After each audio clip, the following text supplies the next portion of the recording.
बड़ी खबर इस वक्त मिल रही है बिहार से। बिहार के मुख्यमंत्री नीतीश कुमार को जान से मारने की धमकी मिली है और इसके साथ ही प्रधानमंत्री नरेंद्र मोदी, केंद्रीय गृह मंत्री अमित शाह को भी जान से मारने की धमकी दी गई है और ये धमकी दिल्ली पुलिस को फोन कर दी गई है। रंगदारी मांगने की भी बातें सामने आ रही हैं। एक शख्स ने फोन किया और धमकी दी कि बिहार के मुख्यमंत्री नीतीश कुमार, प्रधानमंत्री नरेंद्र मोदी और केंद्रीय गृह मंत्री अमित शाह को जान से मार दिया जाएगा। फिलहाल इस कॉल के बाद पूरे पुलिस महकमे में हड़कंप मच गया है और लगातार इसे लेकर अब कोशिश की जा रही है कि फोन करने वाला शख्स ट्रैप हो सके। किस वजह से और किसने फोन किया है, इसे लेकर अब तमाम छानबीन की जा रही है।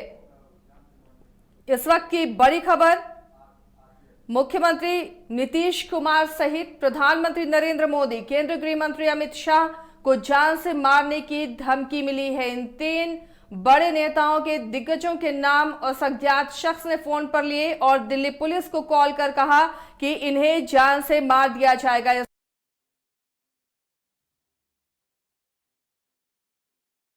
तमाम कवायदें की जा रही हैं। पटना से हमारे साथ जुड़े हुए हैं वरिष्ठ सहयोगी ब्यूरो चीफ एसके राजीव।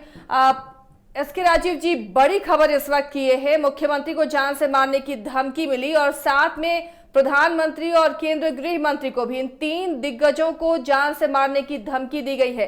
क्या फिलहाल अपडेट है इस वक्त जब चुनावी हलचल है, चुनावी मौसम है और इस तरह की धमकी भरे कॉल आना?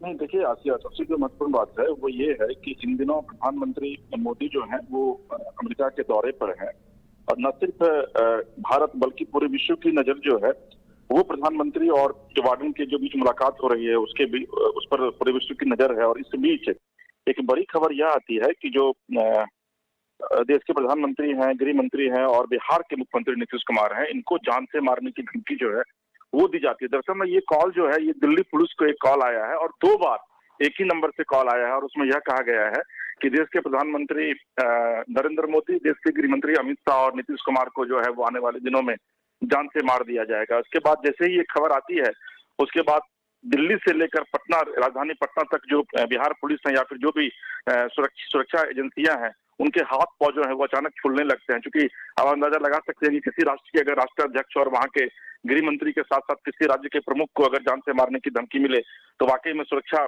जो जिम्मा संभाल रहे हैं जो अधिकारी, उनकी क्या स्थिति होगी। तो निश्चित तौर पर दिल्ली से लेकर के पटना तक जो है वो सुरक्षा व्यवस्था और ज्यादा चाक चौबंद कर दी गई है। और चूंकि प्रधानमंत्री अभी विदेश दौरे पर है और आवास के बाहर, मुख्यमंत्री आवास के बाहर क्या सुरक्षा बढ़ा दी गई है इस फोन कॉल के बाद? नहीं, सुरक्षा सिर्फ बढ़ा नहीं दी गई, मैं वही आपको बता रहा था आसिया कि अभी जो सीएम हाउस के बाहर ही सिर्फ सुरक्षा नहीं बढ़ाई गई है बल्कि जहां जहां G20, चूंकि कल और परसों पटना में G20 की भी बैठक होने वाली है और 23 तारीख को विपक्ष की भी बैठक होने वाली है, तो नदी से लेकर के और सड़क तक सुरक्षा की पूरी मुकम्मल व्यवस्था की गई है। और सबसे जो दिलचस्प बात है वह यह है कि नीतीश कुमार चूंकि पिछले 2 दिनों से काफी बीमार चल रहे हैं और जो हमारे सोर्सेज बता रहे हैं सीएम हाउस से कि उनको बैठने में काफी दिक्कतें हो रही है, जिस वजह से कि वो कल तमिलनाडु भी नहीं गए थे। आज कैबिनेट की बैठक होने वाली थी, उसको बैठक को भी टाल दिया गया है। लेकिन और उसके बाद जब इस फोन कॉल की जानकारी मिली है तो जो सुरक्षा जांच एजेंसियां हैं वो पूरी तरीके से न सिर्फ सतर्क है बल्कि अब ये पता करने की भी कोशिश कर रही है कि वाकई में जो ये फोन कॉल आया है, ये फोन कॉल कहां से आया है, इसके पीछे कौन लोग शामिल है और उनकी मंशा क्या है। लेकिन इतना तय है कि इस फोन कॉल आने के बाद जो है वो सुरक्षा एजेंसियां का जो हाथ पांव है वो बिल्कुल पूरी तरीके से फूल गया है। जी, फिर भी कई बार होता है इसके राजीव के ऐसे कुछ मंचले होते हैं जो सिर्फ फोन कॉल कर लाइमलाइट में आने की कोशिश करते हैं, लेकिन फिर भी बहुत बड़ी ये धमकी है और इसे लेकर कितनी संजीदगी दिखाई जा रही है?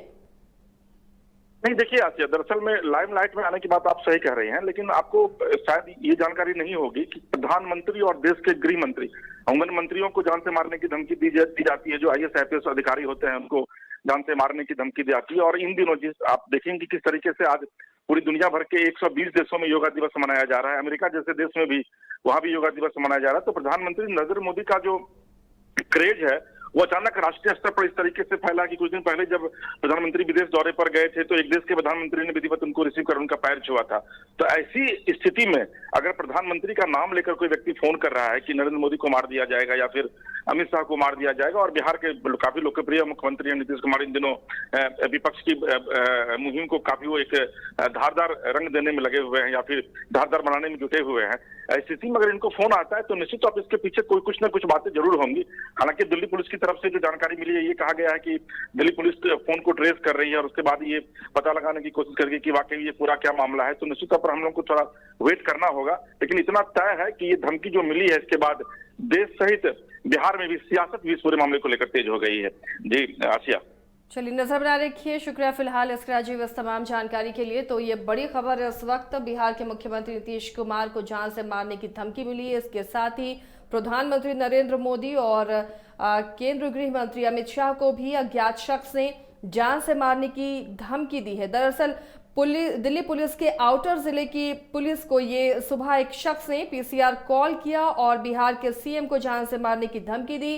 कुछ देर बाद दूसरी कॉल आई और उस कॉल में पीएम और गृह मंत्री को भी जान से मारने की धमकी दी गई है। इस खबर के बाद सुरक्षा महकमे में खासा हड़कंप मचा हुआ है और तमाम तरीके अपनाए जा रहे हैं ताकि फोन करने वाला शख्स फौरन गिरफ्त में आ सके और उसकी मंशा जाहिर हो सके।